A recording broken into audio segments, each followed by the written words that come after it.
গৃহায়ণ শিল্পের সমস্যা সমাধানে সরকারের সাথে বড় সহযোগী হিসাবে কাজ করেছে আবাসন শিল্পের সদস্য প্রতিষ্ঠান রিহ্যাব। বর্তমান এবং ভবিষ্যৎ প্রজন্মের জন্য নিরাপদ আবাসনের ব্যবস্থা করাই রিহ্যাব সদস্য প্রতিষ্ঠানসমূহের লক্ষ্য। রিহ্যাব সদস্যদের আন্তরিক প্রচেষ্টার কারণে আজ শহরগুলো সুন্দর সুন্দর নান্দনিক ভবন আপনারা দেখতে পাচ্ছেন এবং তৈরি হচ্ছে। আবাসন শিল্পের কার্যক্রমের উপর নির্ভর করে রড, সিমেন্ট, টাইলস, কেবল, রং, লিফট, থাই আরও অনেক প্রায় 200-র অধিক লিঙ্কেজ ইন্ডাস্ট্রি আমাদের সাথে সম্পৃক্ত। এদের কারণেই আজকে অর্থনীতির চাকা গতিশীল হয়েছে। আপনারা জানেন 40 লক্ষ নাগরিকের কর্মসংস্থান এবং 2 কোটি লোকের খাদ্যের সংস্থান হয়েছে এই গৃহায়ণ শিল্প থেকে।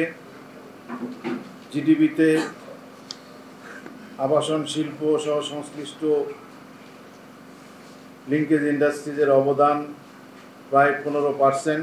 বৈষম্যমূলক ড্যাব 2022-35 ও ইমারত নির্মাণ বিধিমালা কেন্দ্র করে দীর্ঘদিন যাবৎ আবাসন শিল্পে মারাত্মক সমস্যার সৃষ্টি হয়েছে এবং এই শিল্পের নেতিবাচক প্রভাব পড়েছে এবং এর একটি প্রভাব লিঙ্কেজ শিল্পগুলোর উপরও পড়েছে। ড্যাবের ফার সমস্যাকে কেন্দ্র করে আবাসনের ভবনের উচ্চতা এবং আয়তন একেবারেই কমে গেছে।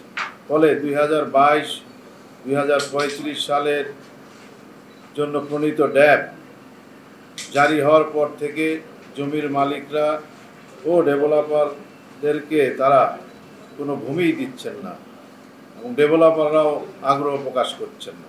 নির্মাণ উপকরণের সবচেয়ে বড় উপাদান রড, সেই রডের চাহিদা প্রায় অর্ধেকে নেমে এসেছে। গেল বছরের শেষের দিকে রড শিল্পের কয়েকটা সংগঠন যৌথভাবে সংবাদ সম্মেলন করেছিল এবং তারা সংবাদ সম্মেলনে জানিয়েছিল তাদের চাহিদা 50% নেমে গেছে। এর ফলে 4-5 মাসে রডের চাহিদা আরও কমে গেছে। একইভাবে চাহিদা কমেছে সিমেন্ট, ইট সহ অন্যান্য উপকরণের।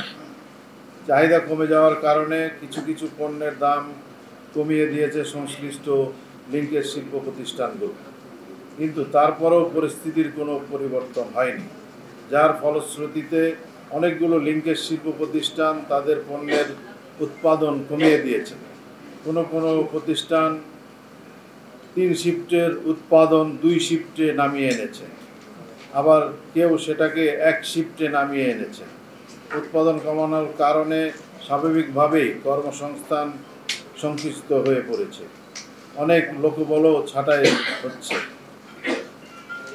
এক কথায় বলতে গেলে বৈষম্যমূলক ড্যাব এবং ইমারত বিধিমালার ফার সংক্রান্ত সমস্যা এবং সরকারি বেসরকারি অবকাঠামোগত প্রকল্পের গতি কমে যাওয়াতে আবাসন শিল্প ও সংশ্লিষ্ট লিঙ্কেজ ইন্ডাস্ট্রিতে মারাত্মক স্থবিরতা বিরাজ করছে।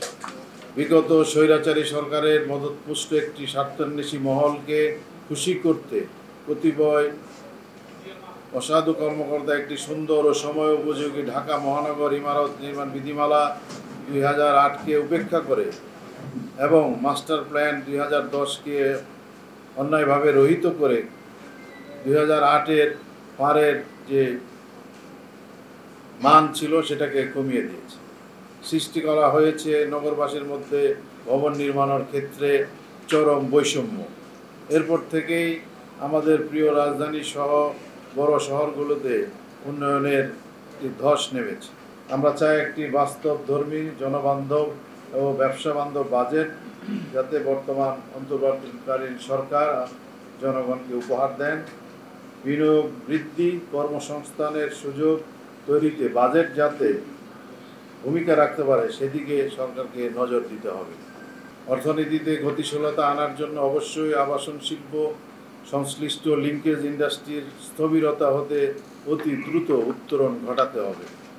সরকার এই ব্যাপারে একটি ইতিবাচক ভূমিকা নিতে পারে। আমরা প্রত্যাশা করি বর্তমান অন্তর্বর্তীকালীন সরকারের সংশ্লিষ্ট কর্তৃপক্ষ এই বিষয়ে যথাযথ পদক্ষেপ জরুরি ভিত্তিতে গ্রহণ করবে। খবরের কাগজ, নিখাত, নির্ভীক, নিরপেক্ষ।